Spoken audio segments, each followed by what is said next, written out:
Nagisa Shiota, an ordinary outcast dumped into Class 3, the school's trash bin for failures and delinquents like yourself, didn't expect much from his final year. That is, until the government assigns their class a mission: assassinate their new teacher. One problem: he's a yellow tentacled alien who already blew up the moon, moves at ultra speed, and regular bullets doesn't even work on him. May sound like an average day in America, but the weirdest of all, he's actually not such a bad guy. Just an ordinary day in Class E as everyone nervously waits for their homeroom teacher. Why would they all be nervous, you may ask? Well, as he sets up the attendance book and instructs the class leader to begin an exercise. When he commands bow, the students raise their BBs and fire, but the teacher easily dodges the harmless BB pellets and begins taking attendance.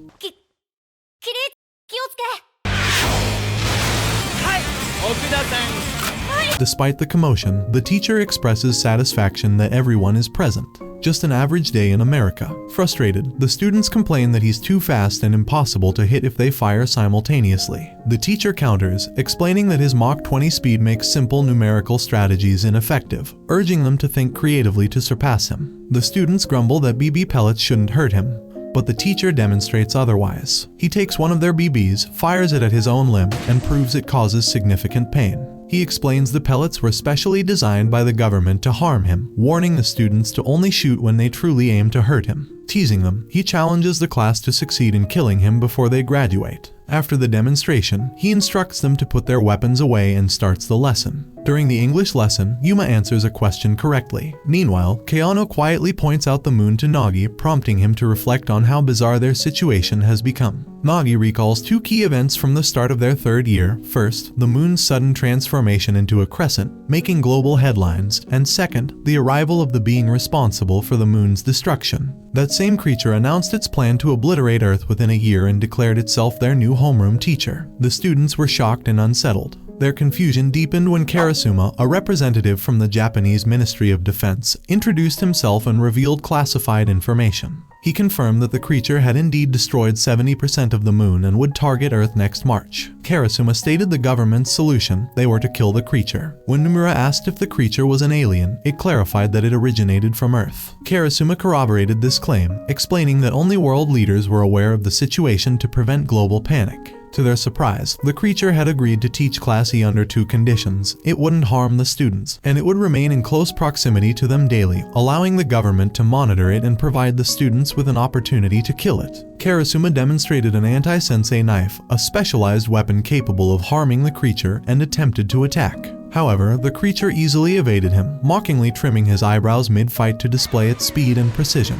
Despite its overwhelming power, the students were given a mission: to find a way to exploit its weaknesses using specially designed weapons that wouldn't harm humans. If successful, they would receive a reward of 10 billion yen, a motivation tied to the fate of the planet. When Nakamura impulsively attacked the teacher during Karasuma's briefing, she was scolded and ordered to focus on her studies, highlighting the balance they had to maintain between assassination attempts and academics. Nagi reflected on how their placement in Class E had already made them outcasts, facing constant discrimination. Now, their strange new mission offered a chance to prove themselves. Karasuma emphasized the gravity of their task, reminding them that failure meant Earth's destruction. The creature taunted them, urging them to enjoy their final year and work hard to fulfill their mission. Later, during lunch, the teacher joked about flying to China for Mapo Tofu, casually offering students a chance to eliminate him while he was away. Despite his lighthearted demeanor, the students couldn't deny his exceptional teaching skills, which Nagi quietly admired. Terasaka, another student, approached Nagi with a plan to assassinate their teacher. Outside, Terasaka dismissed Nagi's observations about the creature's color-changing skin, which reflected its emotions, insisting that such details weren't necessary for their plan. He handed Nagi a bag, instructing him to act when the teacher least expected it. Nagi's thoughts drifted to his past experiences of rejection and the humiliation of being relegated to Class E. His resolve to execute the plan was fueled by a desire to prove himself. When their teacher landed nearby using a rocket, Nagi felt momentarily overwhelmed but steeled himself. During the fifth period, the teacher assigned a creative task: composing a song. When Keanu inquired about his name, the teacher suggested they give him one. Observing the teacher's tired expression, Nagi seized the moment to approach with a folded paper and a hidden knife. Nagi planned to strike while the teacher seemed vulnerable, recalling his classmates' determination to carry out their mission. However, the teacher intercepted his attempt effortlessly, advising him to rethink his strategy. Undeterred, Nagi revealed a toy grenade and clung to the teacher, signaling his classmates to act. When Terasaka detonated the grenade, BB pellets scattered everywhere, but the teacher shed its outer skin to shield Nagi from harm. As the dust settled, the students realized the teacher's unique biology enabled it to survive the attack unscathed. The teacher praised Nagi's natural instincts while reprimanding the others for their carelessness, emphasizing the importance of teamwork and vigilance. Nagi appreciated the unusual education they were receiving, which made him feel noticed for the first time in his life. どんな手を使っても The teacher reminisced about a request from a woman who had asked it to use its abilities to guide Class E despite its intentions to destroy Earth in March. It expressed a genuine desire to teach the students until then. Nagi, however, remained resolute in his mission, vowing to find a way to kill the creature. The teacher, ever teasing, dared Nagi to succeed, reminding him that their class would end otherwise. As the class debated names for their eccentric teacher, Kyoto suggested Koro Sensei, a play on words combining Kurasu and Sensei. The name stuck, encapsulating the paradox of their assassination classroom. Nagi pondered the challenge of their mission, acknowledging that Koro Sensei was not only their target but also a remarkably effective teacher. The day before school starts, Koro Sensei reads a newspaper article about the moon while relaxing in Hawaii. Meanwhile, in Japan, Sujino and Nagi attempt to assassinate him using anti-sensei BBs, with Sujino relying on his baseball skills to launch an attack. However, Koro Sensei easily catches the ball and advises them to focus on their future graduation instead. In class the next day, Nagi shares their failed attempt with Kyoto. After critiquing a student's drawing, Koro Sensei casually leaves for a baseball game in New York City. While he's away, the students speculate about what kind of souvenir he might bring back. The following day, Karasuma checks in on Class E's progress. Despite their complaints about their training, Karasuma remains indifferent, leaving Nagi puzzled. During lunch, Koro Sensei returns the baseball to Sujino and offers thoughtful advice about improving his pitching technique. Using his tentacles to inspect Sujino's arm, Koro Sensei demonstrates his genuine intent to help rather than mock. Initially, Nagi misinterprets this as ridicule due to their class's lower status, but Koro Sensei clarifies his sincerity by presenting Sujino with an autograph from his baseball idol. Encouraged by Koro Sensei's support, Sujino resolves to develop his unique pitching style and embrace his individuality. Later, Nagi follows Koro Sensei to thank him and to ask why he is so invested in helping them. Koro Sensei recalls his promise to guide the students and helps Nagi refine his report. This interaction takes a humorous turn when Nagi discovers an unexpected bonus tucked into his diary, lightening the mood. Nagi reflects that Koro Sensei's unwavering drive is one of his most admirable traits. Motivated, Sujino begins working on perfecting his new curveball technique. In the forest, Koro Sensei enjoys lunch, but 6 classmates approach him under the guise of camaraderie and attempt to stab him. With lightning reflexes, he replaces their knives with tulips from a previous class activity, leaving them bewildered. 100億円は山分けだ。生徒たちが心を開いてくれている。あ、こんなにも殺気だ。でもめでていい笑顔から学んでください。この花クラスのみんなで育てた花じゃないですか。Realizing his misstep, Koro Sensei plants new tulip bulbs as an apology. Meanwhile, Nagi begins compiling a list of Koro Sensei's weak points, which mostly turn out to be personality quirks. Kyoto and Sujino doubt the usefulness of these observations but remain entertained. Elsewhere, Karasuma meets the school's principal, who formally introduces him as the new PE teacher. Karasuma shares his intention to incorporate assassination training into the curriculum. While on campus, he overhears students discussing the academic benchmarks required to escape Class E and notices the school mascot's contradictory message about equality. Later, he visits the old building where Class E is housed and encounters Kyoto. She recounts a recent incident where Koro Sensei apologized to the class by allowing them to tie him up, hang him from a tree branch, and stage a mock attack. The students eagerly took advantage of this rare opportunity, but Koro Sensei playfully turned the situation to his advantage. As the tree branch snapped under his weight, he showed his first weakness. He becomes unsteady when showing off. When he fell to the ground, he panicked, a second weakness, as the students launched another wave of attacks. His exaggerated rolling around on the ground had them laughing uncontrollably. To escape, Koro Sensei jumped onto the roof and assigned them more homework as punishment, revealing a third weakness, his impatience. Despite his antics, the students remained undeterred, finding humor in the chaos. Karasuma observed the class with growing curiosity, struck by how joyful they seemed despite being relegated to society's bottom rung. Their camaraderie and determination stood out against a system designed to marginalize them. At the Ministry of Defense, a boy named Karma Akabane faces potential suspension due to his reckless behavior. Informed about Class E's secret assassination mission, Karma is warned that disclosing classified information would result in his memories being erased. However, Karma is unfazed by the weight of the task. Known for his violent tendencies and delight in killing both animals and people, he views the opportunity to join Class E and target Koro Sensei as a thrilling new challenge. During PE class, the students of Class E were under the watchful eyes of Koro Sensei and Karasuma. Karasuma criticized Koro Sensei for not properly training the students in assassination techniques and decided to take over their PE sessions to teach them how to kill. He invited 2 students to attack him, easily deflected their efforts, and announced that if they could surpass him, they would become true assassins capable of defeating Koro Sensei. The students felt inspired by Karasuma's words, their energy and enthusiasm reigniting. Koro Sensei, jealous of Karasuma's newfound popularity, was dismissed with a reminder that his job was only to teach. The atmosphere shifted when Karma Akabane returned to the class. Nagi was surprised by the mysterious student, who immediately approached Koro Sensei. Greeting him with a handshake, Karma abruptly broke Koro Sensei's tentacles, shocking everyone. とりあえずよろしく先生。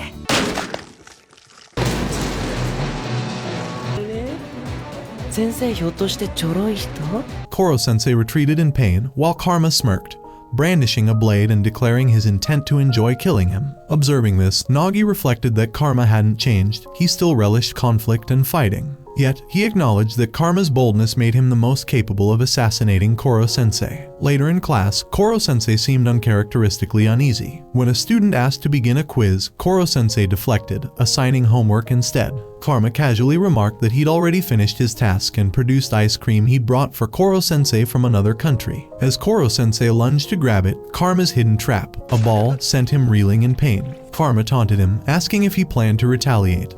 But Koro Sensei calmly replied that he wouldn't kill a student. Karma mocked his hesitation, claiming it made killing him even easier. Karma's intelligence and unpredictability continued to unsettle Koro Sensei. After scoring perfectly on an assignment, Karma witnessed 2 students mocking Nagi for being in a weak class. Intervening, Karma wielded a broken glass bottle, frightening the bullies into fleeing. Turning to Nagi, Karma revealed his dream of killing a teacher and declared that Koro Sensei would be the target to fulfill that ambition. ちゃんとした先生を殺せるなんてさ。 One day, Koro Sensei arrived in class to find what appeared to be a dead octopus. Karma smugly suggested it was him. However, Koro Sensei turned the situation around, transforming the octopus into a gourmet dish before Karma could escalate his prank. As an additional twist, Koro Sensei replaced Karma's sword with nail polish in the blink of an eye, leaving Karma flabbergasted. Even at breakfast, when Karma devised another plan to trap him, Koro Sensei thwarted it with ease, showcasing his speed and ingenuity. Nagi observed these exchanges and wondered how Karma could ever surpass Koro Sensei's abilities. She offered to work together with him to increase their chances of success, but Karma declined, insisting he would handle it alone and already had the skills to do so. One day, Karma stood on the edge of a cliff, waiting for Koro Sensei. When Koro Sensei approached, urging him to come to class, Karma posed a question: would Koro Sensei risk his life to save a student in danger? When Koro Sensei affirmed his commitment, Karma leapt off the cliff, holding a gun to test the teacher's resolve. As he fell, Karma reflected on a past incident with a cruel teacher who had humiliated him and caused his expulsion from school. His anger had driven him to kill that teacher, cementing his vendetta against authority figures. Back in the present, Karma was sure he would die from his reckless stunt. But Koro Sensei saved him by using his tentacles to create a web, catching him before he hit the ground. Touched by this act, Karma begrudgingly acknowledged Koro Sensei as his teacher. Watching from afar, Nagi remained composed, observing the shift in Karma's attitude. Still cheeky, Karma fished money out of Koro Sensei's pocket and demanded he buy him lunch. After finishing his shopping at a local market, Koro Sensei spots a group of men harassing a beautiful foreign woman. Using his incredible speed, he effortlessly dispatches them.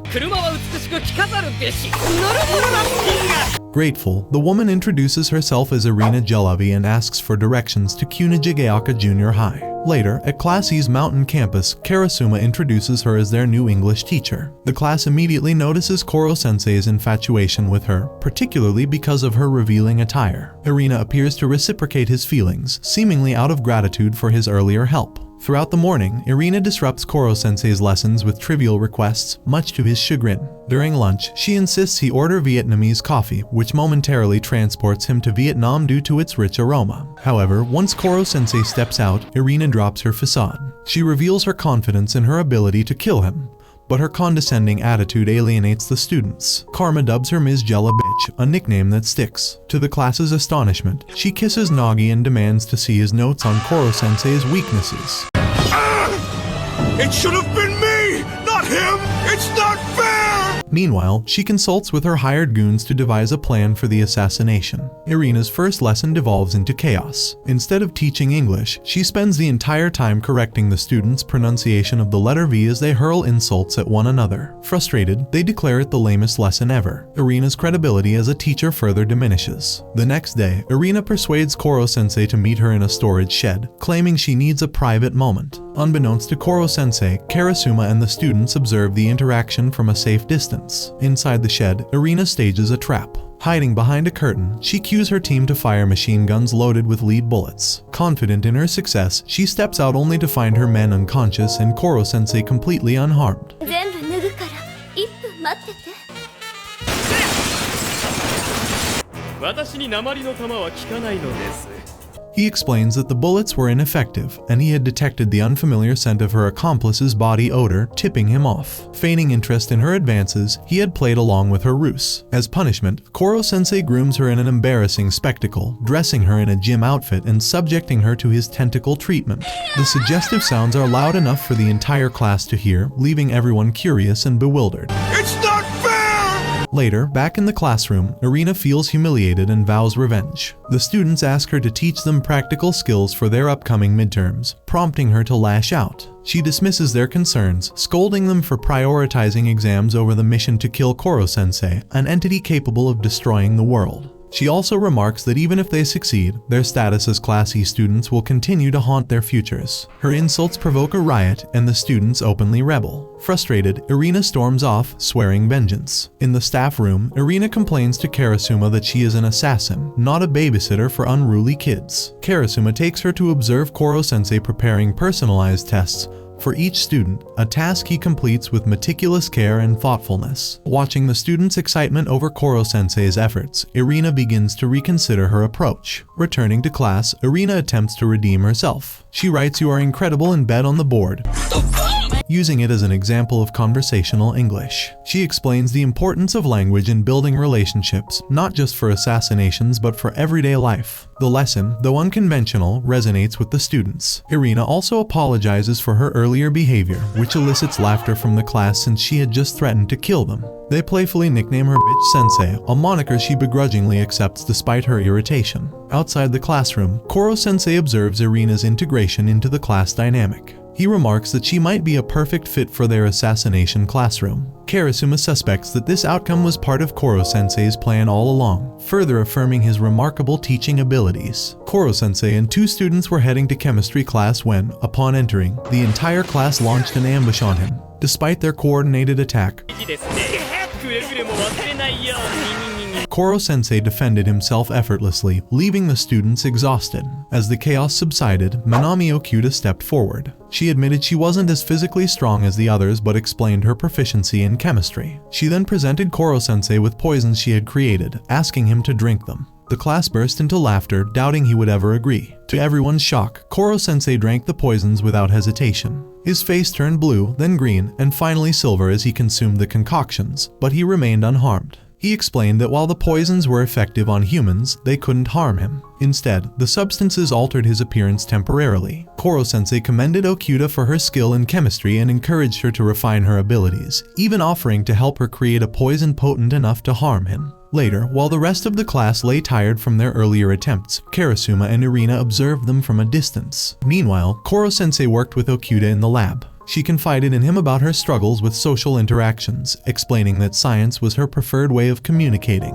Hearing this, Koro Sensei assigned her additional tasks to boost her confidence. The next day, Okuda brought a new poison, a pink liquid, to class. Koro Sensei humorously suggested she write manga while creating her poisons, which she had done as part of her work. When Koro Sensei drank the pink poison, his body emitted a red glow, causing the students to wonder if the poison had finally worked. However, Koro Sensei thanked Okuda and revealed that the substance transformed him into a silver jelly-like form, granting him a new ability. Okuda was upset, feeling deceived, but Koro Sensei reassured her of her talent. He emphasized that her scientific skills would one day be indispensable, inspiring her to keep improving. Watching this, Akabane and Nagi reflected on how Koro Sensei had a unique way of motivating everyone to work harder. Soon after, Class E was summoned to the main campus for a school assembly. The journey from their isolated location to the main site proved challenging, leaving them drained by the time they arrived. During the assembly, they endured ridicule from both teachers and students. Akabane, however, skipped the event and faced disciplinary action for his absence. Meanwhile, the school principal secretly expressed confidence in his strategy of isolating and ridiculing Class E to drive them to work harder, ensuring the system would function as intended.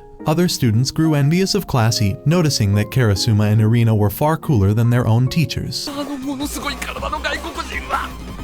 Irina, always scheming, asked Nagi to reveal more of Koro Sensei's weaknesses. When Nagi replied that he'd already shared everything, Irina hugged him tightly, smothering him with her chest in a manipulative attempt to get more information. During the principal's speech, Koro Sensei disguised himself as a scholarly figure to infiltrate the assembly and show his support for his students. He distributed extra copies of handouts that Class E had previously been denied, a subtle act of defiance and encouragement. Afterward, Nagi demonstrated the skills he had learned in Class E by handling two bullies from the main campus, Nobuta Tanaka and Chasuke Takada, effectively turning the tables on them with his composure and quick thinking. Koro Sensei was administering a test to his students, ensuring no one could cheat. He reassured the class that he would personally help those struggling in any subject, promising to turn their weaknesses into strengths and make them the best in the class. During this time, the school principal, Gakuho Asano, paid a visit to Class E. Koro Sensei greeted him warmly, but Gakuho's demeanor was cold. The principal questioned whether Koro Sensei was truly the creature the government was after and dismissed Class E as useless. He set a challenge: if the students could place in the top 50 on the upcoming exams, they would receive equal resources and treatment as the rest of the school. However, if they failed, they would remain in their disadvantaged position. Gakuho added that he believed Koro Sensei could prepare the students to meet this goal, though his tone carried a sharp edge of skepticism. Nagi overheard their conversation and quietly listened as the principal issued his ultimatum. As Gakuho left, he noticed Nagi eavesdropping, but simply greeted him and walked away. Shortly after, Koro Sensei gathered all the students outside and shared Gakuho's challenge. He framed it as both a test of their academic abilities and their determination to succeed.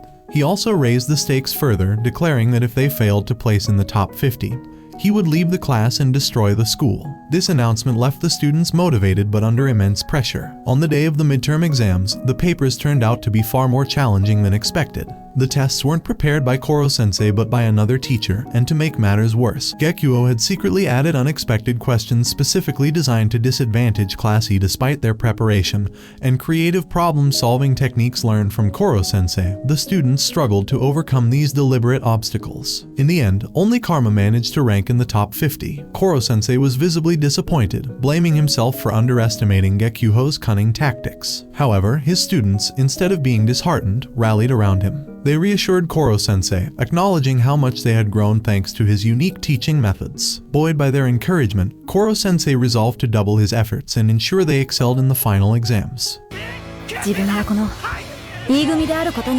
The shared determination between teacher and students solidified their bond, setting the stage for their next challenge. Class E was abuzz with excitement as they prepared for their upcoming field trip to Kyoto, which was also an opportunity to try assassinating Koro Sensei. Their teacher gathered everyone in the schoolyard, announcing, "As you all know, we're heading to Kyoto next week for a school trip. I don't want to dampen your spirits, but remember, you're still on the job. Kyoto is a much larger and more complicated city than this school. You'll be moving in groups, and I'll be following you, which makes it a perfect place for snipers. The government has arranged for sharpshooters to assist, and if they succeed, you'll receive a share of the 10 billion yen reward based on their contribution. Make sure to pick tour routes that minimize risks for bystanders." The students began forming groups, carefully considering who to include. Nagi, Kid, Karma, Sujino, Manami, and Yukiko Kanzaki, the class star, agreed to stick together. Koro Sensei handed out detailed guidebooks filled with trip tips, explaining, "This city has plenty of potential danger zones. If you find yourself in a bad position, use this guide to protect yourselves." On the day of the trip, Class E couldn't help but feel a pang of disappointment when they saw that students from Class A and Class D were riding in first class while they were relegated to coach. Mocking them, students from the other classes said,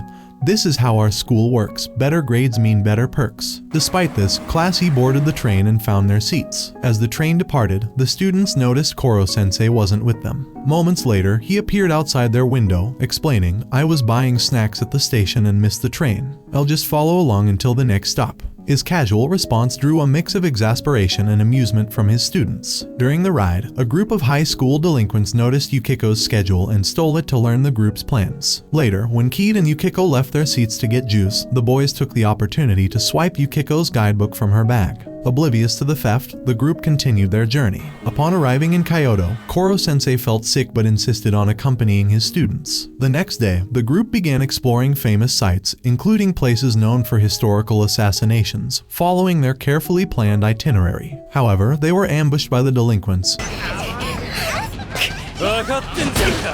who kidnapped Kid and Yukiko. Held captive, Yukiko confided in Kid about her strict upbringing, which had sometimes driven her to rebel against the rules. Meanwhile, Nagi, Karma, Sujino, and Manami used Koro Sensei's guidebook, which included a section on handling hostage situations, to track down their classmates. The meticulous instructions helped them pinpoint the delinquents' hideout. When they arrived, Kid and Yukiko were overjoyed to see their friends. The leader of the delinquents, Ryuki, taunted them, saying, "Do you juniors really think you can take me on?" Before the confrontation could escalate, Koro Sensei appeared, ready to deal with the troublemakers. While Nagi and the others followed the guidebook strategies to knock out the delinquents, Koro Sensei easily defeated the remaining opponents and ensured all his students were safe. After the incident, Yukiko and Kid expressed their heartfelt gratitude to Koro Sensei for his guidance and protection. Ryuki hires Red Eye, a skilled assassin, to kill Koro Sensei, warning him that the target might not be human. Confident, Red Eye assures him, "Don't worry, he'll lose." Meanwhile, on the second day of their Kyoto trip, Koro Sensei and his students enjoy sightseeing around the city. As their train crosses a river, Red Eye hides among the trees, aiming his rifle at Koro Sensei. He fires, but Koro Sensei saves himself by using a soft, chewy Yatsuhashi dessert to stop the bullet mid-spin. The unexpected maneuver shocks Red Eye, who realizes the task may be more challenging than anticipated. Later, Koro Sensei takes his students to the Toei Uzumasa Film Park, where sword fights and warrior displays captivate them. Red Eye, still on his mission, follows them there and tries to line up another shot. However, Koro Sensei dodges his attacks effortlessly, weaving through the scene with his usual speed. Observing Koro Sensei's inhuman abilities, Red Eye recognizes the difficulty of defeating him and calls Ryuki to report his failure. "I didn't win today," he admits, "but I won't give up." At that moment, Koro Sensei approaches Red Eye. Calmly, he warns, "If you hurt even one of my students, you've crossed the line." Surprisingly, the two end up sharing dinner together. Red Eye, confused but intrigued, says, "If you want to kill me, go ahead." Koro Sensei replies, "No, I wouldn't ruin this fun school trip by killing you. I just wanted to thank you for your restraint." Touched by Koro Sensei's words, Red Eye decides to abandon his contract. He calls Ryuki to inform him that he will no longer pursue Koro Sensei. That evening, the students plot to spy on Koro Sensei while he bathes. However, when they open the bathroom door, he's nowhere to be found.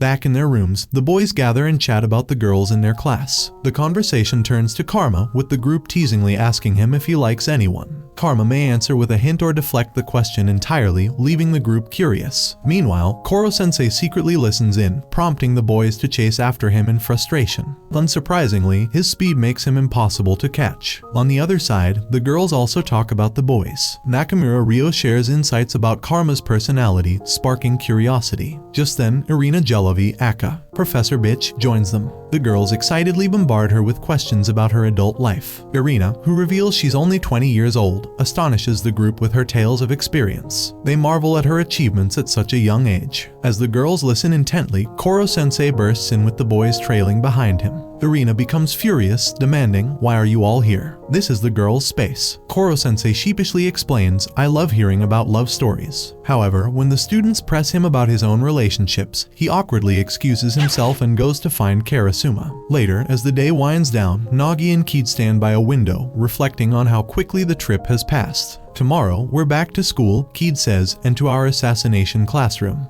The thought lingers, both grounding and exciting them, as the end of their field trip approaches. Class E returns from their Kyoto trip to find out that a new foreign exchange student is joining their class. Okajima's phone displays a picture of a girl, exciting everyone.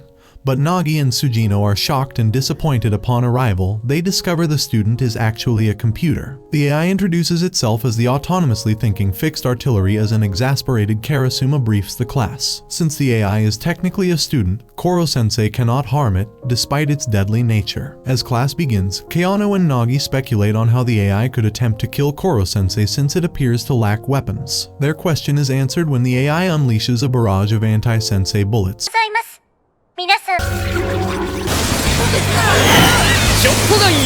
Forcing the class to take cover. Koro Sensei manages to dodge the onslaught and reprimands the AI, reminding it that guns aren't allowed in class. However, the AI launches another wave, and to everyone's amazement, one of Koro Sensei's tentacle fingers is damaged. This reveals a vulnerability, shocking both Koro Sensei and the students. The AI calculates that while the chance of killing him is currently low, it could rise to 90% by graduation if it continues to adapt. Throughout the day, the AI disrupts class repeatedly with its relentless attacks, frustrating the students who are forced to clean up the mess. The next day, they take action. Terasaka tapes up the AI's guns, admitting it was his doing to stop the chaos. The rest of the class agrees with his reasoning, though the AI complains that this violates its agreement with Koro Sensei. That night, the AI contacts its masters but realizes its classmates' actions have significantly lowered its chances of killing Koro Sensei. Koro Sensei intervenes, helping the AI understand the student's perspective. It realizes that while its behavior hindered learning, it provided no benefit to the students. If it succeeded in killing Koro Sensei, the reward money would go to its creators, leaving the students with nothing.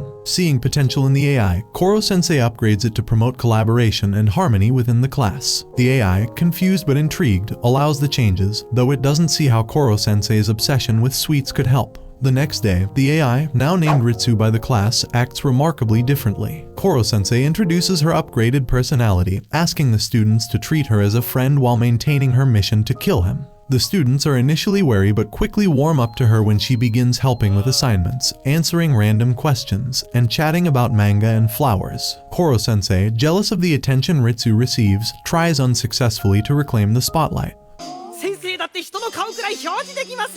Despite his efforts, the class embraces Ritsu's cheerful and helpful nature. However, Terasaka and Karma caution that because Ritsu is a machine, her independence is limited by her creator's control. That night, Ritsu's masters arrive and are shocked by the drastic changes in her behavior. They reset her to factory settings, erasing the personality enhancements Koro Sensei had added. The next day, Karasuma informs the class of the updates. Any unapproved changes to Ritsu will be treated as a breach of the agreement and punished by her creators. As the students brace themselves for Ritsu's usual onslaught of attacks, she surprises them by generating bouquets of flowers instead.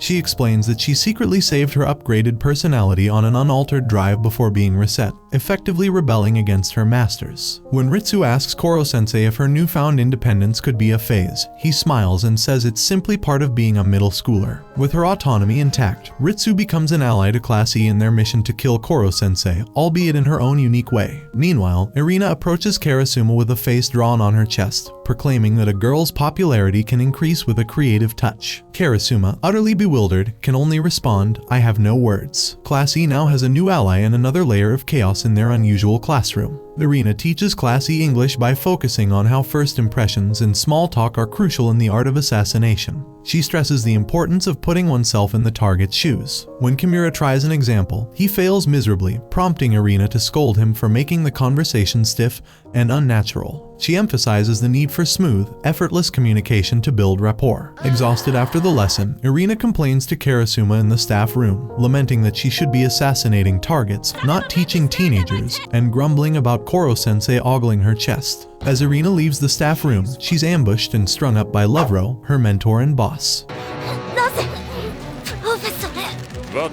Karasuma steps out to address Loavo, acknowledging his reputation. Once Irina is freed, Loavo admits he orchestrated her placement at Class E and criticizes her for getting too close to the students, a behavior unbefitting a professional assassin. Pleading for a second chance, Irina finds relief when Koro Sensei arrives, diffusing the tension with humor. Koro Sensei proposes a test, a mock assassination of Karasuma using anti-sensei knives. Whoever lands the first hit wins, and Irina must prove herself to Loavo to stay. Both Loavo and Karasuma agree. That evening, Irina attempts to drug Karasuma by offering him a drink. But Karasuma easily sees through the ploy, dismissing it as an old and transparent tactic. Her feigned injury after tripping also fails to convince anyone. Observing from the shadows, Loavo watches with disapproval. Later, Karasuma questions Koro Sensei about what would happen if no one could stab him. Koro Sensei casually replies that if Karasuma wins, he'll freeze for a second, giving Karasuma a chance to attack him seriously. Loavo makes his own move later that evening, attempting to attack Karasuma directly. However, his retirement has dulled his skills, and Karasuma easily disarms him. Karasuma advises Irina to take the challenge seriously if she truly wants to win and leaves, remarking that he can hit a target 5 times in a second, much to Koro Sensei's concern. The next day, during lunch, Irina approaches Karasuma under a tree, determined to finish the challenge. With the class, Koro Sensei, and Loavo watching, she uses hidden wires to bind Karasuma to the tree and lunges at him with a knife. Karasuma blocks her attack effortlessly, overpowering her. Irina pleads with him, giving him an exaggerated look of desperation. But Karasuma angrily points out that no one would willingly allow themselves to be killed. Sighing, he decides to let Irina win, ending the charade. Loavo, impressed by Irina's perseverance and her dedication to teaching the class assassination techniques, decides to let her stay. Before leaving, he and Irina cross paths, and he acknowledges her efforts. Back in the staff room, Karasuma questions why a suit of armor is stored there. Koro Sensei cheekily explains it was meant to provide Karasuma with some basic protection in case he won. After class, Koro Sensei announces his plan to fly to Hawaii to watch a superhero movie. Nagi and Karma eagerly ask to join, and Ritsu, having installed a mini version of herself on their phones, also requests to come. Koro Sensei agrees, making space in his clothes for the two boys. They travel across the Pacific at Mach 20, marveling at the view and experiencing their teacher's perspective mid-flight. During the journey, Koro Sensei gives a casual lecture. By nightfall, they arrive in Hawaii and watch the movie, though Koro Sensei appears more fascinated by the actress's chest movements than the plot itself. Upon returning to the classy building, everyone says their goodbyes. Unbeknownst to them, 2 mysterious figures observe from the shadows. One declares his intent to kill not only Koro Sensei but also his brother, vowing vengeance for the damage inflicted upon the moon. Karasuma receives an email from the Ministry of Defense early in the day. It informs him that a second transfer student, along with their guardian, will arrive later. He informs Koro Sensei, who then updates Classy about the new arrival. Curious about this new addition, Sumair Hara asks Ritsu, the AI, if it knows anything. Ritsu explains that initially 2 AIs were planned, one for long-range attacks and the other for close combat. However, the plan was scrapped, and the second one took longer to perfect before deployment. Additionally, the 2 cannot collaborate effectively because one is far stronger than the other. Ritsu's earlier accuracy in targeting Koro Sensei's finger increases the class's curiosity, and even Koro Sensei admits he underestimated the AI. Shortly afterward, a man in all white enters the classroom, introducing himself as Shiro, the new student's guardian. As he calls for the student, the back wall explodes and a boy enters, soaked from the rain outside. Sitting between Terasaka and Karma, he boasts about his strength, angering the class. Shiro introduces him as Itona Horaibe. Koro Sensei, unable to decipher Itona's demeanor, is perplexed. Observing Itona's dry appearance despite the rain, Karma notes something odd. Itona declares that only weaker individuals live while stronger ones fight, directly challenging Koro Sensei to a duel. He claims they are brothers, shocking the class. After Itona and Shiro leave, the class bombards Koro Sensei with questions. However, Koro Sensei insists he was raised by human parents and denies the connection. Still, the class notices shared traits, though they question whether Koro Sensei, as a non-human, could have a brother. In the staff room, Shiro informs Irina and Karasuma of Itona's alleged familial connection to Koro Sensei, claiming the upcoming duel will validate it. The class also speculates about similarities between Itona and Koro Sensei. By the end of the school day, the classroom is transformed into a battleground for the fight. Karasuma remarks he's never seen an assassination attempt staged like this, while Irina compares it to an arena. The rules are clear, stepping out of bounds means losing. Some students doubt the rules will be honored, but Karma insists Koro Sensei will follow them to uphold his image. Koro Sensei adds his own rule: any harm to students results in immediate disqualification. The fight begins with Shiro's signal. Itona quickly cuts off one of Koro Sensei's tentacles, stunning the class. However, they are even more surprised by Itona's hair, which moves like Koro Sensei's tentacles. Enraged, Koro Sensei demands to know where Itona obtained such abilities, but Shiro refuses to answer, reiterating their supposed brotherhood. Itona takes the offensive, exploiting Koro Sensei's weaknesses, losing skin, slower reactions after regrowing tentacles, and a short temper when seeing Itona's tentacles. Shiro's hidden beam also hinders Koro Sensei, slowing his reflexes. Despite this, Koro Sensei dodges their combined attacks, admitting he underestimated Shiro's strategy. Nagi observes the fight in awe but regrets that the class didn't uncover these vulnerabilities themselves. He contemplates using his anti-sensei knife, silently affirming their mission to kill Koro Sensei. Meanwhile, Koro Sensei reveals a flaw in Shiro's strategy: overconfidence. Shiro dismisses this, urging Itona to deliver a decisive blow. Itona's tentacles strike, but instead of landing a fatal hit, they are damaged. Koro Sensei had secretly placed anti-sensei knives on the floor, making it appear he was vulnerable. Temporarily disarmed, Itona is subdued when Koro Sensei uses his shed skin to wrap and toss him out of the classroom, ending the duel. Koro Sensei invites Itona to join Class E, suggesting he could learn teamwork and personal growth rather than obsessing over strength. Enraged by the suggestion, Itona refuses, but before the situation escalates, Shiro incapacitates him using a wrist device. Shiro then takes the unconscious Itona, ignoring Koro Sensei's protests, and questions about the tentacles' origins. Koro Sensei's attempt to stop them fails as Shiro's robe, made of anti-sensei material, neutralizes his efforts. Shiro departs with Itona, leaving Koro Sensei frustrated and deeply unsettled. Back in class, the students notice Koro Sensei's somber demeanor. He apologizes for showing his serious side instead of his usual playful persona. He avoids questions about his reaction to Itona's tentacles, dodging Megukataoka's inquiry about his emotional response. Koro Sensei fears revealing his non-human origins and maintains his composure. Surprisingly, the class doesn't press the issue, as most already suspect the truth. Nagi persistently asks Koro Sensei about his past, particularly how he became the way he is and why he teaches Class E. Koro Sensei, growing serious, tells them they must earn those answers by continuing their assassination attempts. With that, he leaves the classroom, leaving the students to ponder his cryptic words. Afterward, the students approach Karasuma, expressing their renewed determination to learn assassination techniques. They confess that although they had hoped someone else would kill Koro Sensei, they now realize the importance of doing it themselves to reclaim their dignity and avoid being treated as outcasts. Moved by their resolve, Karasuma agrees to train anyone interested after class. Meanwhile, Koro Sensei quietly observes from a tree, reading a book and eating snacks. As Nagi and Karma walked home from school, they chatted about fun activities. Nearby, Sujino passed by the baseball club's practice, where Shindo, the team captain, was leading the training. Having been on the team before being moved to Class E, Sujino got along well with his former teammates. However, Shindo's philosophy that only the elite would succeed in life caught Karma's attention. When a school-wide ball game was announced, Class E's boys decided to challenge the baseball club in a practice game. Despite the odds, Sujino expressed his determination to win. Inspired by their resolve, Koro Sensei offered to guide and train them intensively. Koro Sensei devised a strategy for Class E to rely on bunting, exploiting Shindo's impressive fastball to surprise the club. The game began well, with Class E's bunting tactic catching Shindo, his team, and their coach off guard. This clever strategy allowed them to score 3 runs early in the game.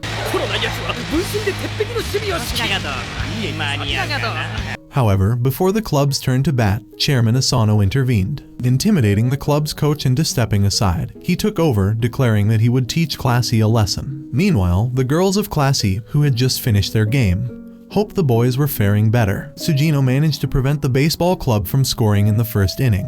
But the chairman's ruthless philosophy that success requires stepping on others transformed the club players' attitudes. Their newfound aggression rendered Class E's bunting strategy ineffective, as the club adjusted their defensive positioning to counter it. With the umpire clearly favoring the club, the situation seemed unfair. Shindo struck out 3 of Class E's batters in succession, leaving Koro Sensei struggling to find a new plan. Sujino, however, continued to prevent the club from scoring. As the second inning began, Karma stepped up to bat. Following Koro Sensei's advice, he taunted the chairman about the club's overcrowded defensive positions and the umpire's bias, even calling the crowd clueless for not noticing. Though Koro Sensei believed this tactic had worked, Karma felt otherwise. Nevertheless, Class E managed to score 2 more runs, while the club failed to score again. Karasuma observed the clash between Koro Sensei and the chairman, noting how similar they were in their leadership but vastly different in their teaching methods. By the final inning, Class E could not score additional runs. When it was the baseball club's turn to bat, the chairman commanded Hashimoto to counter Class E's earlier bunting tactic. The club executed the strategy successfully, catching Sujino, Nagi, and Koro Sensei off guard. The chairman defended the club's actions, arguing that it was fair to copy Class E since they had done it first. As a result, the bases were quickly loaded. Shindo, inspired by the chairman's words and determined to defeat Sujino, was the final batter. Class E scrambled for a way to counter this shift. Koro Sensei called Karma aside and gave him a new strategy. Karma relayed the plan to the class, and when the game resumed, everyone was shocked to see Karma and Yuma positioned unusually close to Sujino. Karma explained that when the club crowded the field earlier, it had disrupted the batter's focus without any penalties from the umpire. Thus, Class E could do the same. Although the chairman allowed this tactic, he remained confident in the club's victory. Karma and Yuma positioned themselves directly in Shindo's line of sight, distracting him with taunts and making him hesitate. Unwilling to risk injuring them with his swing, Shindo failed to connect with Sujino's pitches. The club lost, and Class E emerged victorious. The crowd reacted with disbelief, struggling to accept that a skilled team had been defeated by Class E. Nagi noted that they were unaware of the strategic battle between Koro Sensei and the chairman that influenced the outcome. Koro Sensei acknowledged this victory but warned that the upcoming final exams would be the true test. In the aftermath, Sujino and Shindo reconciled, rebuilding their friendship despite the intense competition. After 3 months of assassination training, Karasuma observes noticeable improvements in everyone's knife skills. He particularly notes the impressive reflexes of Yuma and Mihara, especially when they work together. Karma also stands out, not only for his quick learning but also for his secretive and mischievous nature. Similarly, Akano and Kadoka's athletic unpredictability grabs his attention. However, when Karasuma suddenly feels a threatening presence behind him and blocks an attack, he discovers it's Nagi.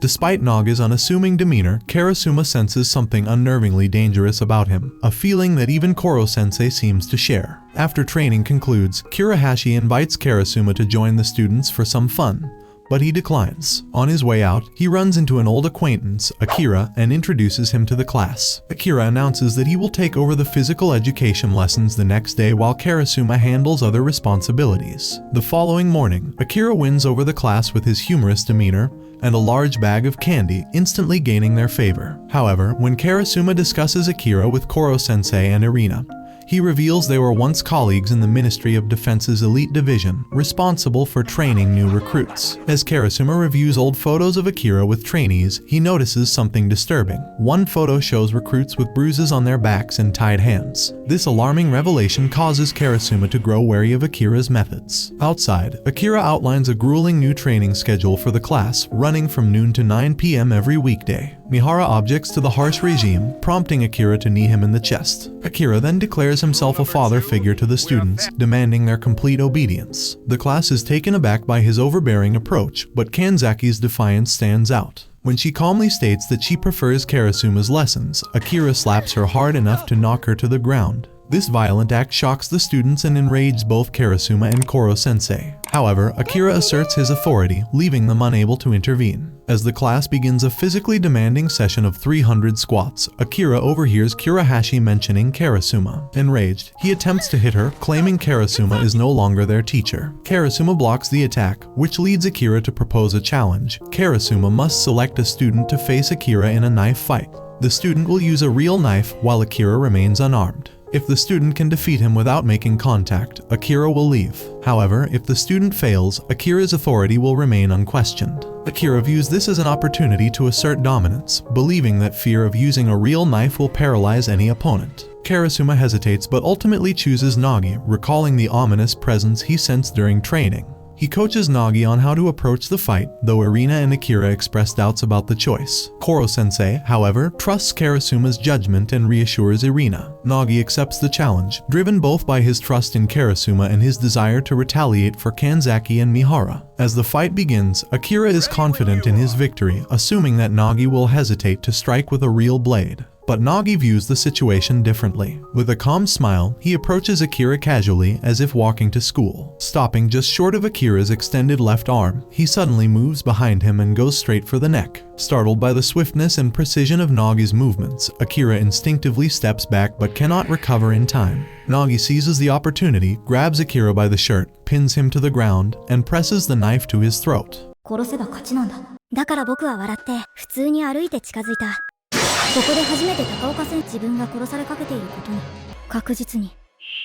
The class is stunned by Naga's skill, as is Karasuma, who realizes Nagi has a natural talent for assassination. This leaves him wondering whether to help Nagi hone his abilities or discourage him from pursuing such a path. In a shy voice, Nagi asks if he should have used the knife's blunt side instead. Koro Sensei ends the fight, though he warns Karasuma about the risks of using a real knife. Karasuma silently acknowledges that Koro Sensei could have intervened to prevent harm if necessary. Naga's classmates celebrate his victory, with Mihara playfully slapping him to ensure it's really him before congratulating him. While the rest of the class cheers, Akira, humiliated and furious, demands a rematch. Nagi calmly declines, stating that while they appreciate Akira's effort, the class prefers Karasuma's expertise and Koro Sensei's supportive teaching methods over Akira's brutality. Enraged, Akira attempts to punch Nagi, but Karasuma blocks the blow again. Karasuma informs the class that he will report Akira's behavior to the Ministry of Defense, but before he can act, Chairman Asano steps in. Having observed the events from the shadows, Asano rebukes Akira for his violent tactics and reliance on fear. He hands Akira a letter of dismissal, asserting his authority as the school's head. Akira, seething with anger, quickly gathers his belongings and leaves. With Akira gone, Karasuma officially resumes his role as the class's PE teacher. Overjoyed, the students demand a reward for helping him reclaim his position. Reluctantly, Karasuma reaches for his wallet, only to discover that Arena, now part of the group, has already taken it. As the class enjoys their victory, Koro Sensei eagerly asks to join in on the treats. The students jokingly scold him for standing idly by during the confrontation. Reflecting on the day's events, Karasuma admits he has grown attached to the class. Their resilience and unity have impressed him, solidifying his commitment to their growth. As the day winds down, Koro Sensei begs the students to accompany him on a trip to buy sweets, even going so far as to crawl on his tentacles. The day after the incident with Akira, Koro Sensei leads Class E through the woods on a sweltering day. Clad in swimsuits, the students wonder why they're trekking through the bush instead of heading to the pool on the main campus. Koro Sensei soon reveals a surprise: he has built them their own pool in the woods. Delighted, the class dives in, enjoying the refreshing water. However, their mood dampens when Koro Sensei becomes overly strict with his rules. The fun takes a turn when Kurahashi playfully splashes Koro Sensei with water, causing him to shriek and draw everyone's attention. Karma, always mischievous, rocks Koro Sensei's chair, nearly toppling him into the pool. This prompts the class to realize that their seemingly invincible teacher has a surprising weakness: he can't swim. While most of the class laughs it off, Terasaka remains on the sidelines, feeling increasingly isolated. He grows resentful, believing the class is becoming too friendly with Koro Sensei, forgetting their mission to kill him. Terasaka's two closest friends, Muramatsu and Yashida, seem to be warming up to Koro Sensei as well. Muramatsu's grades have improved thanks to Koro Sensei's study sessions, while Yashida bonds with their teacher over a shared love of motorcycles. Terasaka, frustrated, breaks a wooden motorcycle model that Koro Sensei had made for Yashida, leaving the teacher in tears. He then lights a smoke can inside the building, angering the rest of the class. When confronted, Terasaka accuses them of losing sight of their goal, but Karma shuts him down, daring him to kill Koro Sensei if he dislikes him so much. Their exchange escalates until Karma silences Terasaka with a veiled threat, leaving him to storm off. Terasaka reflects on his past while pouring a chemical mixture into the newly built pool. He recalls how he once used his size to intimidate others, but at Kunugigaoka Junior High, his bullying tactics didn't work, as students were more focused on grades. He didn't mind being in Class E, but Koro Sensei's arrival gave the class a purpose: assassination. His thoughts are interrupted by Shiro and Itona, who approach him with a plan. Shiro hands Terasaka money, claiming to share his frustrations, while Itona mocks him, calling him weak compared to someone like Karma. The next day, Koro Sensei appears teary-eyed, prompting Arena to scold him for being over-emotional.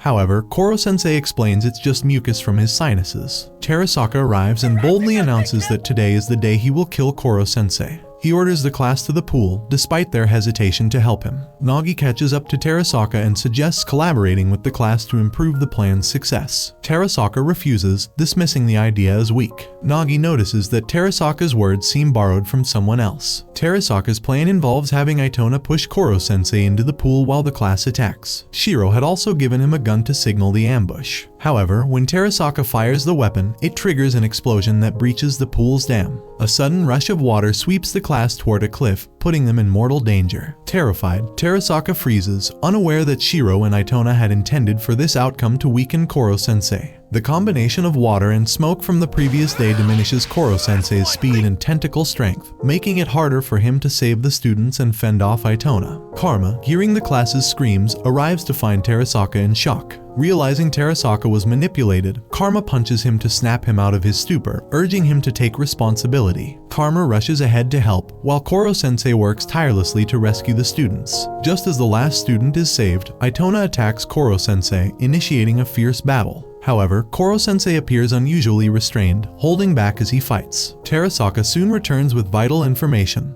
The chemical in the water isn't the only issue. Sumair Hara is hanging precariously from a tree branch that could snap at any moment. Terasaka, showing newfound determination, helps devise a plan. Karma instructs him to join the fight and act as a decoy. Terasaka bravely intercepts one of Itona's tentacle attacks, taking a direct hit to the chest. Shiro is stunned that Terasaka withstands the blow, but just as Itona moves to strike again, he sneezes, giving Terasaka a brief reprieve. Karma reveals that Terasaka's shirt still carries residue from the smoke can, which weakens Itona. Terasaka rallies the rest of the class, directing Muramatsu and Yoshida to splash water on Itona. The combined effort drenches Itona, further diminishing his strength. Amid the chaos, Koro Sensei successfully rescues Hara. Defeated, Shiro abandons the plan and retreats with Itona, ignoring Koro Sensei's invitation for Itona to join the class permanently. The class celebrates their victory, though Hara chastises Terasaka for teasing her about her weight earlier. When Karma stirs the pot with another comment, the class unites to drag him into the water, much to his annoyance. Despite his earlier actions, Terasaka earns the class's acceptance as another friend.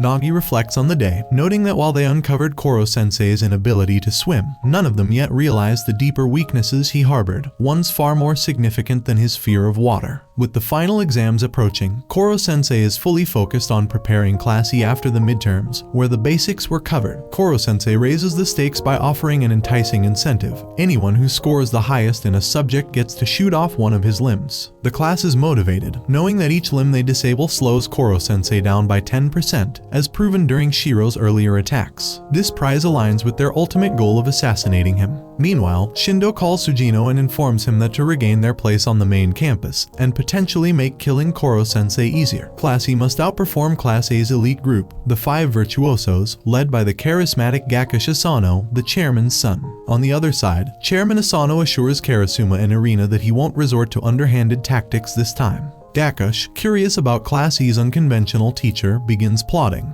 He sees the potential to use any secrets he uncovers about Koro Sensei as leverage against his father. Yuma invites Nagi, Kibke Ano, Ryo Nakamura, Yukiko Kanzaki, and Manami Okuda to study in the main campus library. While there, they encounter the 5 virtuosos. Though Gakush is absent, the remaining virtuosos waste no time trying to intimidate Class E. They flirt with Kanzaki and confront Okuda, but their mocking tone shifts when they notice the group's academic strengths. Kanzaki excels in Japanese, Nakamura in English, Yuma in social studies, and Okuda in science. Recognizing their potential, the virtuosos propose a bet. The losers must follow any command from the winners. The tension escalates when the virtuosos boast about risking their lives for victory. In response, Nagi, Kanzaki, and Nakamura turn their pencils into makeshift weapons.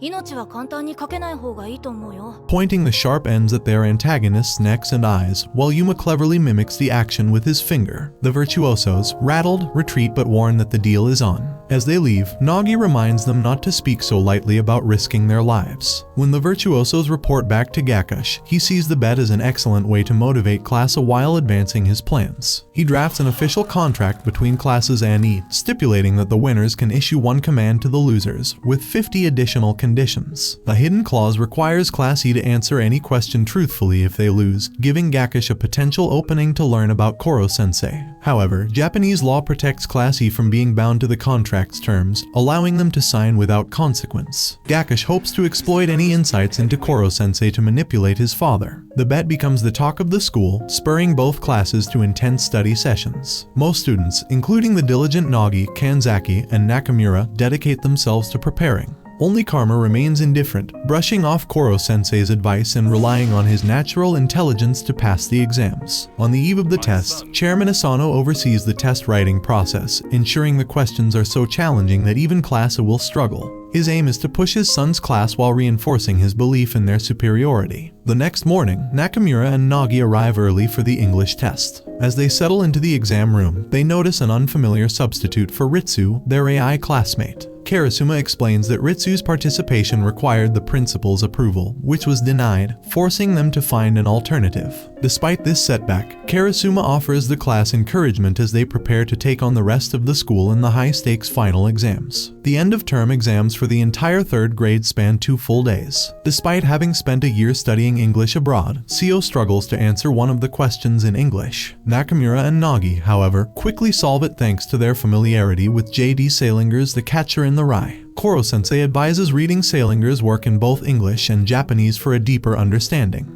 In science, Natsuhiko Koyama's exceptional memory ironically hinders his ability to solve a complex formula, but Okuda succeeds, discovering the power of language in science. Yuma surpasses Teppei Araki in history, a result of Koro Sensei taking him on a nighttime trip to Africa to teach him about the continent's evolution. In Japanese literature, Kanzaki and Ren appear evenly matched, while Karma and Asano prepare for a fierce rivalry in math. After the tests conclude, Koro Sensei shares the results with the class. Asano remains the top student, and Classa secures the top 6 rankings. From Class E, Kadaoka and Takebayashi tie for 7th, earning the highest scores in their class. Meanwhile, Karma drops from 4th place in the midterms to 13th due to overconfidence and a lack of preparation. Koro Sensei mocks his laziness, leaving Karma feeling humiliated and storming out of class. Karasuma reflects on whether his methods with Karma are effective, while Koro Sensei believes the setback is necessary for Karma's personal growth, teaching him the value of failure. Asano's father expresses disappointment that Asano lost a bet to Class E despite being the best student of the year.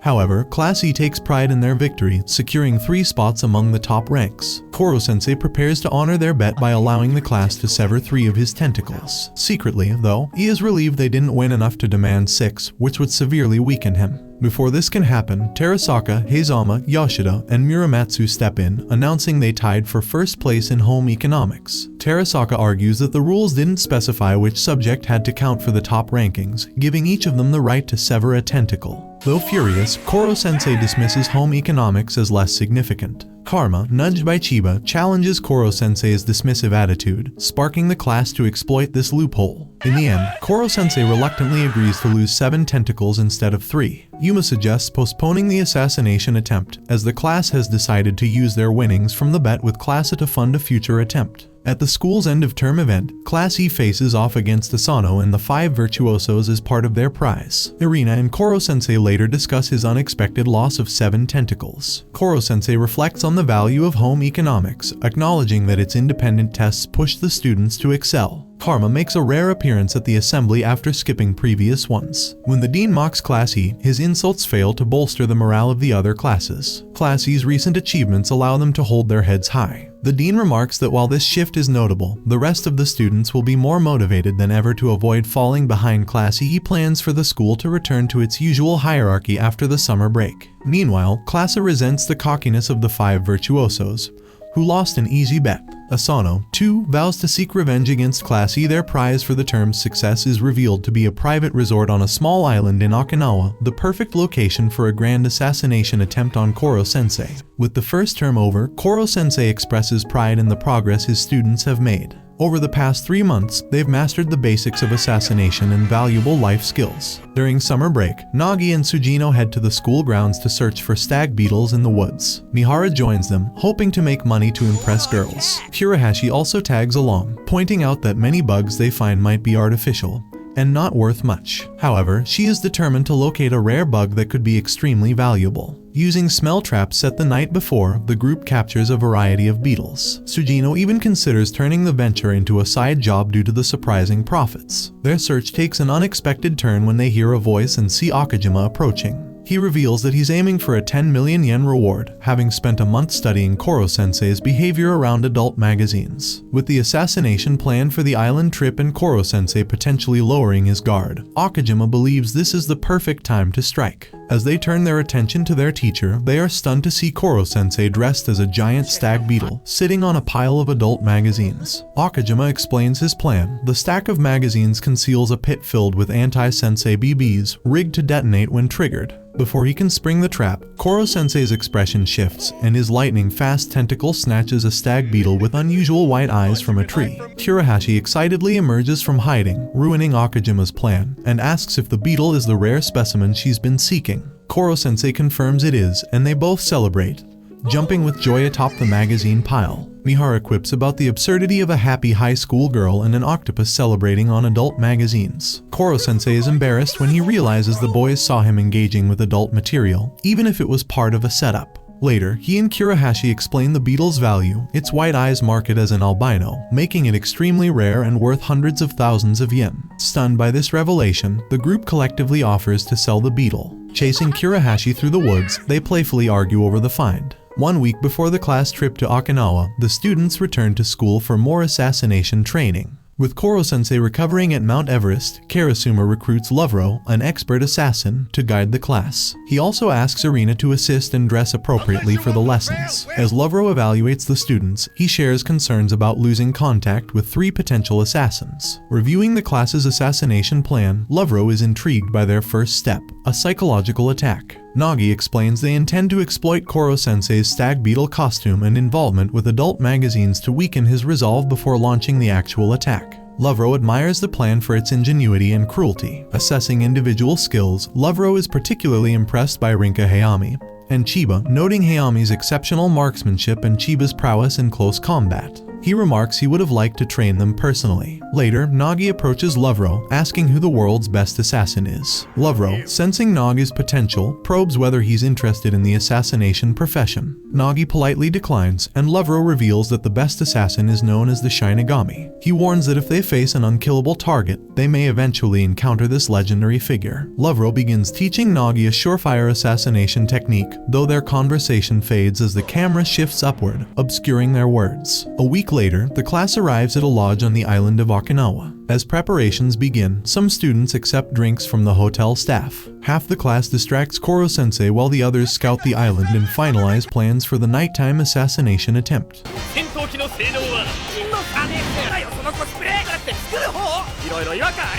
Irina is disappointed that no one is around to witness her swimsuit debut. Karasuma, in a teasing mood, reminds her that the lodge is reserved entirely for Class E and tosses her into the water to cool her antics. He then asks if she thinks the student's plan has any risks. Irina acknowledges the possibility of failure but assures him she's prepared to act at the right moment. By the end of the day, Koro Sensei's skin is severely sunburned, making his facial expressions difficult to read. Later, during dinner aboard a boat, the students discuss his sunburn. Their teacher unexpectedly sheds his burned skin, a process that weakens him because he forgets he only sheds once a month. This vulnerability gives the students hope for their attack. After dinner, the class lures Koro Sensei to a small theater hut surrounded by water, declaring it's time to kill him. Strangely, Koro Sensei appears to eagerly anticipate the attempt. During dinner, Yuma draws Koro Sensei's attention to Mimura's short film. Observing his surroundings, Koro Sensei quickly senses something is off. He suspects the students have modified the water and hut to trap him. As the movie begins, Koro Sensei notices that Chiba and Hayami, the class's top shooters, are absent. Detecting their sense, he deduces they're stationed on a hill for sniping. The film embarrasses Koro Sensei by showcasing moments like his stag beetle costume, failed bribery attempts, and absurd behaviors such as attending women's meetings and eating fried tissues. Learning there's still an hour left of this humiliation, Koro Sensei grows increasingly shocked and weary. By the end, he slumps in defeat, exposed and exhausted by the barrage of revelations. The film ends with the question, has he noticed anything unusual? At that moment, he feels water rising beneath his tentacle feet and realizes high tide is flooding the hut. Suddenly, Nakamura, Akano, Yuma, and Terasaka's group storm in, aiming guns at Koro Sensei's tentacles. Using the tide to slow him, they manage to shoot off 7 tentacles. Ritsu initiates a countdown while Karma, Hara, Keano, and Takebayashi use speedboats to dismantle the hut. Other students, equipped with water jet packs, emerge to form a hydraulic cage, trapping Koro Sensei. Chiba and Hayami, who were never on the island, appear from underwater, having used decoys with their sense to deceive Koro Sensei. Ritsu declares the operation over as Chiba and Hayami fire precise shots at Koro Sensei. Koro Sensei, observing the students' attacks in slow motion, marvels at their growth. A massive explosion follows, sending everyone into the water. However, Koro Sensei is nowhere to be found. Karasuma, watching from the beach, orders Yuma and Kadaka to search the area. Sugino and Kayano notice air bubbles forming into a small, floating orb displaying Koro Sensei's face. Shocked, the class learns this is his ultimate defense form, a crystal sphere impervious even to bombs. However, it renders him immobile and lasts only a day. Terasaka tries to break the sphere with a wrench, but it's futile. Karma mocks Koro Sensei with embarrassing photos of his stag beetle and sea slug disguises, but the teacher remains untouchable. The students consider burying Koro Sensei in anti-sensei material, but he warns this would cause another explosion when he reverts to normal. Koro Sensei praises the students for executing a plan that could outwit global armies, though their failure to kill him leaves them despondent. They return to the lodge exhausted, especially Chiba and Hayami, who lament their missed shots despite extensive practice. Reviewing the event, Chiba asks Ritsu if the AI recorded their actions. Analysis reveals that with a slightly earlier shot or better aim, they'd have had a 50% chance of success. As the class regroups, Nagi notices fatigue spreading among the students. Suddenly, Nakamura collapses with a fever and Okajima suffers a severe nosebleed. One by one, half the class succumbs to similar symptoms. In the midst of panic, Karasuma receives a call from an unknown number. The caller claims responsibility for the student's illness caused by a deadly engineered virus. Without treatment, they will die within a week. The only antidote is in the caller's possession, and no hospital on the island can help. The caller demands that Nagi and Kayano deliver Koro Sensei to a hotel atop a mountain within an hour. Any delays or outside interference will result in the antidote's destruction. Frustrated, Karasuma struggles to devise a plan. The hotel is notorious for hosting illicit activities and is beyond governmental scrutiny due to its privacy policies. Terasaka opposes sending the youngest students as hostages, suggesting evacuating the sick to a Tokyo hospital instead. Takebayashi counters, arguing that moving them risks worsening their condition, and that no hospital could replicate a cure for such a specialized bioweapon. Koro Sensei steps in with a plan. Using Ritsu to investigate the hotel, he suggests the healthy students dress inconspicuously while Takebayashi and Okuda care for the sick. Arriving at a cliff near the hotel, Ritsu reports that the main entrance is heavily guarded, but the cliffs are poorly secured as they're deemed inaccessible. Koro Sensei proposes storming the hotel to retrieve the antidote if the caller's demands can't be met. In a post-credits scene, Irina Jelavic showcases her super secret skills series, including color-changing her face, assembling a model with her tongue, and demonstrating her expertise in impersonation. While Takebayashi and Okuda stayed behind to care for the poisoned students at the resort, the rest of the class and their teachers ventured to the base of a cliff to confront their new enemy. The hotel they needed to infiltrate was perched above, accessible only by scaling the steep cliff. Karasuma hesitated, doubting their ability to climb it safely. Just as he considered giving up and complying with the demand to send Nagi and Kayano with the immobilized Koro Sensei, the students began climbing the cliff. Their determination shocked the teachers, who were impressed when the students revealed they had trained on the mountain behind the school for situations like this. Inspired by the students' resolve, Karasuma took charge of the mission, helping Irina and the unmovable Koro Sensei up the cliff. Once everyone reached the top, Ritsu completed a final scan of the hotel's security. They discovered that the main entrance was heavily guarded, and with the elevators disabled, they would need to ascend the stairs, a challenge complicated by their uneven placement, intentionally designed to thwart intruders. Inside the hotel, the group reached the reception area, only to find it teeming with guards. Moving unnoticed seemed impossible until Irina proposed a bold solution. To everyone's shock, she strolled into the hallway, pretending to be a drunken pianist who had arrived a week early for her performance. Her act, complete with a dramatic plea to let her play the piano, captivated the guards, drawing them away from their posts. Irina's musical prowess and movements bought the group 20 minutes to proceed undetected. The students ascended to less guarded floors where they could blend in, pretending to be wealthy guests. Koro Sensei explained that the young residents of the hotel often engaged in illegal activities to appear edgy, making the group's presence less suspicious. Buoyed by this, Terasaka and Muramatsu got cocky and rushed ahead of Karasuma, nearly walking into danger. Fua's quick thinking stopped them just in time when they encountered a guest who unleashed a cloud of gas.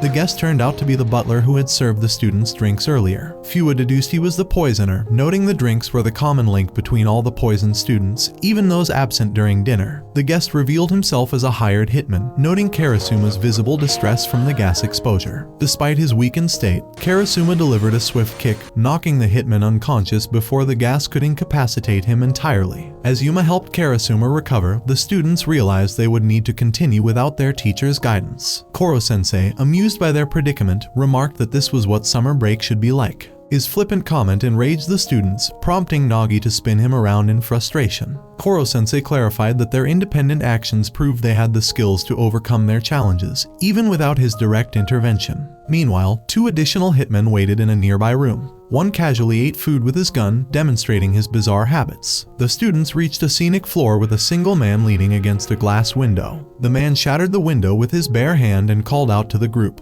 punctuating each sentence with a peculiar HM. Intrigued by his odd mannerisms, Karma fearlessly asked about his speech style. The man explained he had studied samurais and adopted their way of speaking, though he wasn't Japanese. He declared himself a fighter who killed with his bare hands, relishing the prospect of a challenge. Karasuma, weakened from the gas, advised the students to avoid confrontation and reached for his radio to call for backup. Before he could act, Karma smashed the walkie-talkie with a potted plant, insisting they handle the situation themselves. Karma challenged the hitman to a fight, arguing it would be dishonorable for him to flee from a group of school kids. Koro Sensei observed Karma closely, noting a change in his demeanor. Previously, Karma had always kept his chin high, reflecting his overconfidence and sense of superiority. After his recent failures, however, his chin was down, a sign of humility. Though Karma's cocky attitude remained, he now approached challenges with a more serious and grounded perspective. As the tension rose, Karma and the hitman squared off, both ready for the fight ahead. Karma provokes Grip into fighting him, intending to call for help during the confrontation.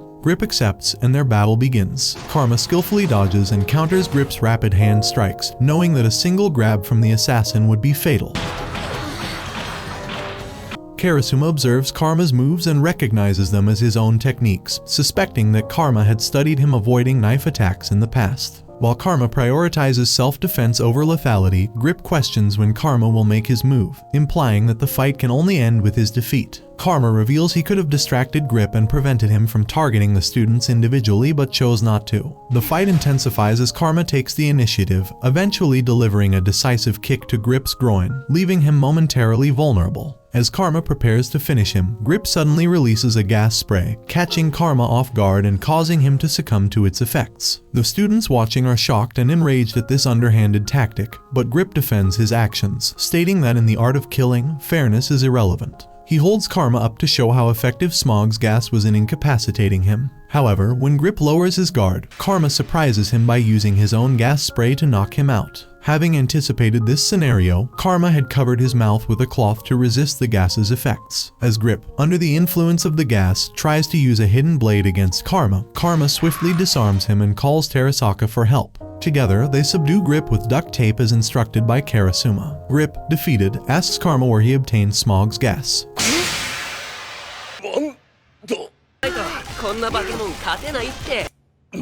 Karma reveals he had taken it after Smog's defeat, foreseeing its potential utility in future encounters. Throughout the fight, Karma remained vigilant, avoiding Grip's lethal hands. Koro Sensei notes that Karma has grown more humble since his failure in the semester exams, though his mischievous streak resurfaces when he stuffs spicy paste into the incapacitated Grip's nose.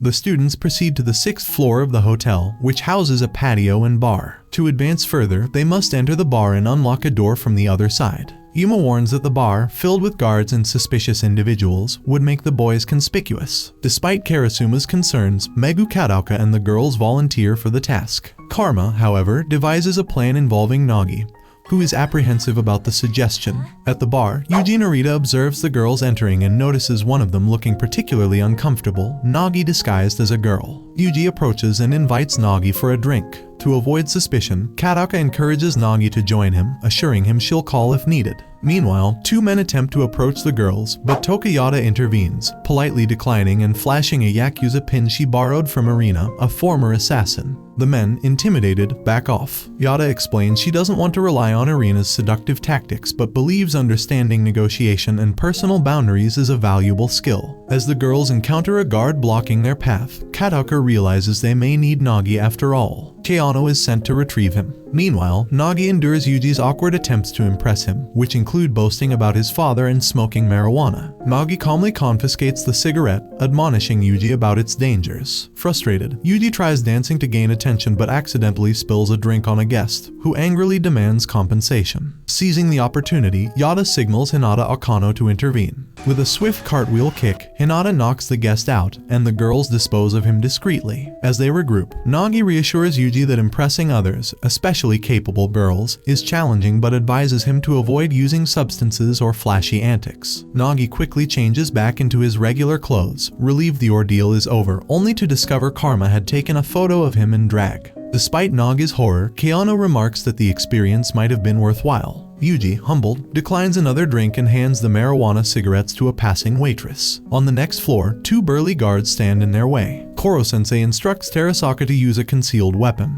but Terasaka hesitates, doubting the octopus's judgment. Mimura taunts the guards to draw them away, allowing Terasaka and Muramatsu to ambush them with stun rods. Terasaka admits he originally obtained the weapons to use against Koro Sensei, but found a better purpose for them. Karasuma inspects the unconscious guards, finding two revolvers among their belongings. The guns are handed to Hayami and Chiba, the class's best marksmen, with strict orders not to kill and to consider non-lethal methods against the professional killers they might face ahead. The final hurdle is a concert hall, where the assassin Gastra blocks their path. The students take cover behind the seats, preparing for their next move. Gastra blocks the class's path in the theater, sensing their presence even though they remain hidden.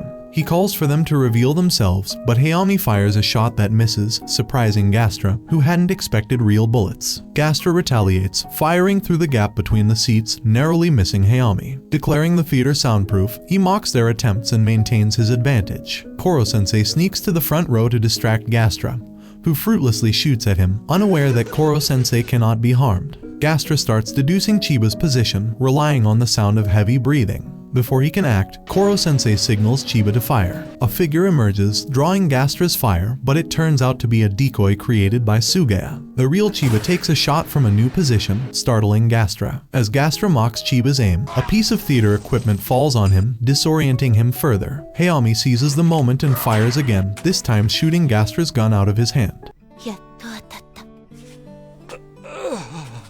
The boys tackle him, pin him to the ground, and tie him up. Despite the high-stakes fight, Karasuma reminds them that they are still just high school students. On the top floor, Karasuma, mostly recovered, takes down the last guard by choking him unconscious. As they advance, Nagi notices Terasaka seems uneasy. Nagi develops a fever and realizes that Terasaka was exposed to the same illness affecting their friends, but Terasaka silences him with force, refusing to be distracted. They sneak into the mastermind's room, discovering a suitcase rigged with explosives. As they prepare to disarm the man and seize the remote detonator, he unexpectedly tosses several identical detonators into the air, confusing the group. To their shock, the mastermind reveals himself as Akira, his face scarred and his demeanor unhinged. Karasuma explains that Akira contacted 3 freelance bounty hunters and a college student who had stolen classified Ministry of Defense materials. When questioned about his motives, Akira rants about seeking the reward and taking revenge on the class for humiliating him. His obsession with his tarnished reputation drives his erratic behavior. Akira singles out Nagi, taunting him about their previous fight. He insists Nagi only won through dirty tactics. Terasaka counters, arguing that Nagi played by Akira's own rules, but Akira silences him with manic laughter. Akira demands the class follow him to the rooftop helipad, where he challenges Nagi to another fight, offering the cure for their friend's illness as the prize. Despite Keanu's protests about the escalating danger, Nagi accepts, stepping onto the helipad. Akira destroys the stairs to ensure no one interferes. On the helipad, Nagi tries reasoning with Akira, but Akira forces him to kneel and apologize for the past. Humiliated but determined to save his friends, Nagi complies. Akira, unsatisfied, seeks to crush Nagi's spirit entirely. He detonates the suitcase containing the antidote vials, obliterating the only hope of curing their friends. The class watches in horror as the antidote is destroyed. Nagi, overwhelmed by despair, locks eyes with Terasaka, who struggles to stay upright despite his worsening condition. Consumed by anger, hopelessness, and a thirst for vengeance, Nagi picks up a knife dropped by Akira, his intent to kill unmistakable. Nagi, consumed by rage, grabs the knife and declares his intent to kill Akira. The class watches in alarm, fearing Nagi may lose himself in the moment. Terasaka, despite his weakening state from the poison, hurls his stun rod at Nagi, snapping him out of his bloodlust. Gasping, Terasaka pleads with Nagi not to throw away his future by committing murder, reminding him of their ultimate mission to assassinate Koro Sensei. Before passing out, Terasaka urges Nagi to stay focused. Nagi steels himself, removes his jacket, and prepares to fight. Though tempted to use the stun rod, he opts not to, instead confronting Akira with just the knife. Akira reveals he has 3 vials of antidote, but it's insufficient to save all the 6 students, leaving it their only hope. The second round between Nagi and Akira begins, and the former soldier's heightened awareness and combat skills quickly put Nagi at a disadvantage. Nagi takes a brutal beating, prompting Koro Sensei to suggest Karasuma intervene if necessary. Terasaka insists it won't be needed, confident that Nagi has a strategy. Despite his injuries, Nagi maintains a faint smile, unnerving Akira. Recalling a technique taught by Loavo during their training, Nagi advances slowly, holding the knife to keep Akira's focus. At a critical moment, Nagi drops the knife, causing Akira to instinctively track its fall. Seizing the distraction, Nagi claps loudly, startling Akira and creating an opening. Nagi moves swiftly, delivering a decisive strike with the stun rod, electrocuting Akira into submission. As Akira collapses, Nagi thanks him for the lessons he inadvertently provided, offering a chillingly thirsty smile before stunning him again for good measure. The class erupts in celebration, relieved that Nagi has triumphed. However, their joy is short-lived as they realize the limited antidote won't suffice to cure everyone. At that moment, Gastra, Grip, and Smog appear on the helipad, initially seeming ready for another fight. Karasuma clarifies that their contracts are void since Akira has been defeated. Gastra agrees and explains that their friends were never in real danger. The hitman had replaced Akira's virus with a harmless substitute after learning he never intended to provide the antidote. As professional killers, their reputations and ethical standards were at stake, and they refused to harm innocent children. Smog hands over the medicine, assuring the class it will cure their classmates. Karasuma secures Akira for helicopter transport and detains the hitman for further questioning. On the way back to the hotel, Nagi thanks Terasaka for pulling him out of his rage, preventing him from committing a grave mistake. Terasaka brushes it off, insisting Naga's survival only makes their mission to kill Koro Sensei harder. Returning to the hotel, the class is relieved to find their sick friends recovering. Exhausted from the night's events, they sleep deeply until the following afternoon. Recharged, they don their military uniforms and watch as Karasuma traps Koro Sensei using anti-sensei BBs and reinforced concrete. After 24 hours, the concrete shatters in a massive explosion, and the students realize Koro Sensei has emerged unscathed, landing behind them in his usual form. The class enjoys the rest of their time at the lodge before returning to Kunugigaoka Junior High School, ready to embark on their second semester of assassination. That concludes the anime recap. As always, if you enjoyed, let me know down below and I'm out.